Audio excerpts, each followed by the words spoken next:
विकी को हमेशा किस्मत ने उसकी मेहनत से ज्यादा दिया। पैदा हुआ एक बड़े घर में, मुंह में चांदी की चम्मच लेकर, और शादी भी की एक उससे भी बड़े घर में, सोने की चम्मच मुंह में लेकर। उसे मेहनत करने का शौक नहीं था। एक शौक था, वो भी घटिया शायरी करने का। उसकी हर बात शायराना ही होती थी। जैसे कि एक दिन, दूर से देखा तो चांद पे दाग था, दूर से देखा तो चांद पे दाग था, पास से देखा साबुन का छाग था। ठोको ताली। अरे ऐसी शायरी करोगे तो ताली तो पता नहीं, कोई तुमको ही ठोक देगा। शायरी वो बिल्ली है जो किसी का भी रास्ता रोक दे, और क्या मैं किल हूं जो कोई मुझे ठोक दे। मुझे तो आपसे बात ही नहीं करनी। मैं निकला था गाड़ी लेके, लेकिन दौड़ के जा रहा हूँ। मेरी शायरी कोई नहीं सुनता, मैं घर छोड़ के जा रहा हूँ। धीरे बोलिए जी, मम्मी पापा को पता चल जाएगा तो तुमको सच में तुम्हारे मायके भेज देंगे।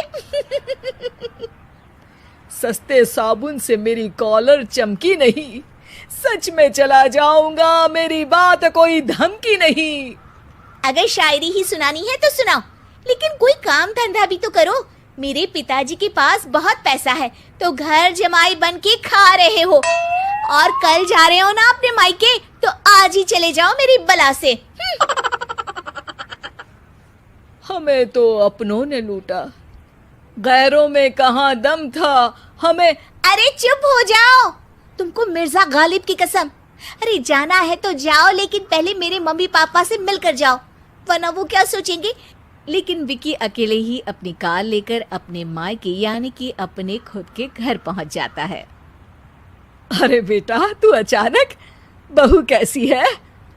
अरे माँ, बहू तो बिल्कुल बदल गई है, मुर्गी हाथ से निकल गई है। अरे क्या हुआ बेटा? उसकी आती नहीं है, मेरी जाती नहीं है। मैं करता हूँ शायरी, उसे भाती नहीं है। मेरे पास उसका फोन आया था बेटा, सही कह रही है वो। तुमको काम करना चाहिए, तभी तो इज्जत मिलेगी। घर जमाई बनके सास ससुर के पैसों पर कब तक ऐश उड़ाते रहोगे?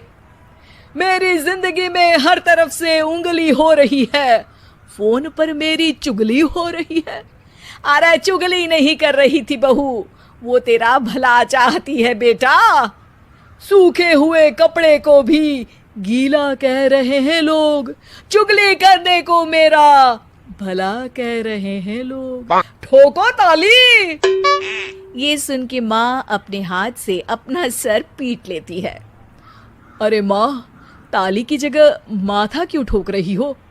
बेटा तू ना आराम कर, तेरे पिताजी भी आने वाले हैं, खाना लगा देती हूँ। विकी अपने घर भी दिन भर टीवी देखता है, तरह तरह का खाना खाता है, दोपहर तक सोता है, चाय पीता है, वीडियो गेम खेलता है, बस काम करने नहीं जाता। घर में नौकर चाकर है तो बिस्तर से हिलने तक की जरूरत नहीं पड़ती। कई बार तो विकी अपने नौकरों को बिठाकर शायरी सुनाता रहता। कब जाओगे बेटा? अरे कैसी बात कर रहे हैं डैडी, क्या आप मेरे फादर नहीं? आप मुझे भगाना चाहते हैं क्या? ये मेरा घर नहीं। अरे नहीं बेटा, तुम्हारा ही घर है। हम तो चाहते थे कि तुम यहीं रहो और मेरा काम आगे बढ़ाओ, लेकिन तुम ही चले गए घर जमाई बनने। अरे मेहनत तो गधे भी करते हैं, मैं अच्छी किस्मत लेके पैदा हुआ हूँ, मैं घर जमाई हूँ, ससुराल का फूल गेंदा हुआ हूँ। ठोको ताली। पिताजी और माँ सच में ताली बजा देते हैं।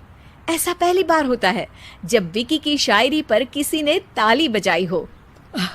अरे आप लोग सच में ताली बजा रहे हैं?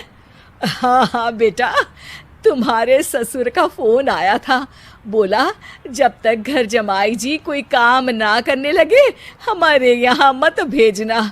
अब तू तो काम करने से रहा और तुझे रहना भी है हमारे घर में ही, करेगा भी शायरी ही। और बार बार ठोको ताली बोलेगा तो आदत डाल ही लेते हैं ताली ठोकने की। विकी उसी वक्त खड़ा होता है और बहुत गुस्से में सीधे ससुराल के लिए निकल जाता है। फिर से आ गए? लेकिन सुमन को देखते ही विकी पिघल जाता है। अब सुमन, आई एम सॉरी, आज से ना मैं सिर्फ शायरी ही नहीं बल्कि काम भी करूँगा। तुम अपने ऑफिस में बात कर लेना, कोई भी मेहनत का काम कर लूँगा। मैं घर जमाई बन के रहूँगा लेकिन काम करूँगा और इज्जत से रहूँगा। मतलब सिर्फ तुम नहीं आए हो, तुम्हारे साथ तुम्हें अकल भी आ गई है। मैं अपने कारखाने का मैनेजर बनाता हूँ तुमको, कल से मेरे साथ चलना वहाँ। थैंक यू ससुर जी। थैंक यू से काम नहीं चलेगा, एक शायरी सुनानी पड़ेगी। है जरूर। ससुर के पास पैसा होते भी मेहनत जिसको भाई है, वही सच्चा दामाद है, वही अच्छा घर जमाई है। ठोको ताली। सब विकी की शायरी पर ताली ठोक देते हैं। शिक्षा, जब किस्मत आपको बहुत सारा दे दे तो उसकी कद्र करनी चाहिए और मेहनत करना कभी नहीं भूलना चाहिए।